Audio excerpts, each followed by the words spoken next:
नमस्कार मित्रांनो, समोर जे दिसत आहे ते चायनीज मीट म्हणतात, त्याला टेस्टिंग पावडर पण असं म्हणतात.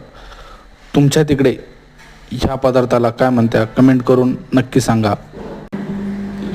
मित्रांनो, याचं अतिप्रमाणात सेवन केल्यानंतर खूप घातक आहे शरीरासाठी. याचा वापर चायनीज फूड बनवण्यासाठी केला जातो, जसं काय noodles, fried rice, Manchurian, Maggi, salad याचा वापर होतो. याचा सर्वात घातक परिणाम मला माहीत असलेला मी तुम्हाला सांगतो.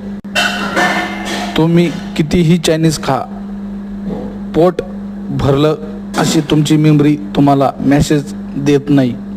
जसं का तुम्ही दाल राईस जरी खाल्ला तरी पण तुम्हाला पोट भरल्यासारखं होतं, त्याच पद्धतीनं चायनीज कितीही खाल्लं तरी तुम्हाला पोट भरल्यासारखं वाटत नाही आणि सारखं सारखं खाऊशी वाटतं.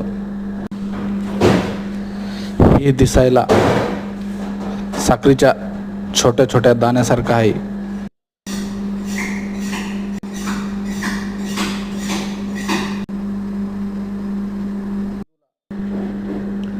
याची निर्मिती चीन देशाने केली आहे आणि चीन देश तुम्हाला माहिती आहे किती घातक आहे. या पदार्थाचा इतर देशामध्ये पूर्णपणे बंद आहे आणि ह्यो भारतामध्ये सरलाट याचा वापर होतो आणि विक्री पण होती. समजून घ्या मित्रांनो किती घातक आहे आणि तुम्हाला घातक असलेले परिणाम नक्की कमेंट करून सांगा. धन्यवाद.